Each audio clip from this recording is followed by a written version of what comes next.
米軍が東太平洋でボートを攻撃しました。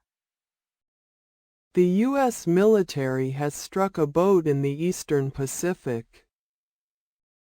この攻撃で2人が死亡しました。This attack resulted in the deaths of 2 individuals. 米国はこれらの攻撃が麻薬密輸作戦を狙ったものだと主張しています。The U.S. claims these strikes target narco trafficking operations.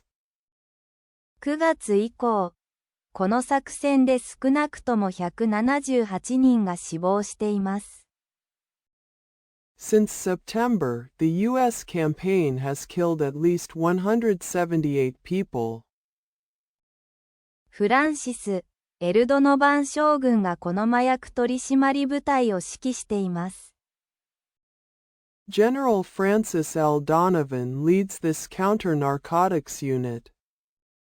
この作戦は地域の継続的な緊張を浮き彫りにしています。The operation highlights ongoing tensions in the region.